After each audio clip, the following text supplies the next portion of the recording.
Hello everyone, ಎಲ್ಲರಿಗೂ ನಮಸ್ಕಾರ. 10ನೇ ತರಗತಿ ವಿಜ್ಞಾನದ ಇಂದಿನ 3 ಅಂಕದ ಪ್ರಶ್ನೆ. ಭೂಸಂಪರ್ಕ ತಂತಿಯ ಕಾರ್ಯಗಳೇನು?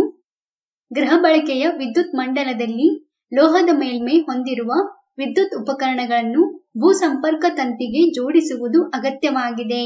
ಏಕೆ? ವಿವರಿಸಿ. ಈ ಪ್ರಶ್ನೆಗೆ ಉತ್ತರ: ಭೂಸಂಪರ್ಕ ತಂತಿಯ ಕಾರ್ಯಗಳು ಯಾವ್ಯಾವೆಂದರೆ, ಗೃಹ ಬಳಕೆಯ ವಿದ್ಯುತ್ ಮಂಡಲದಲ್ಲಿ ಲೋಹದ ಮೇಲ್ಮೈ ಹೊಂದಿರುವ ವಿದ್ಯುತ್ ಉಪಕರಣಗಳ ಸುರಕ್ಷತೆಗಾಗಿ ಬಳಸಲಾಗುತ್ತದೆ. ಇದು ಕಡಿಮೆ ರೋಧವನ್ನು ಹೊಂದಿರುವ ವಿದ್ಯುತ್ ಪ್ರವಾಹದ ಪಥವನ್ನು ಉಂಟುಮಾಡುತ್ತದೆ.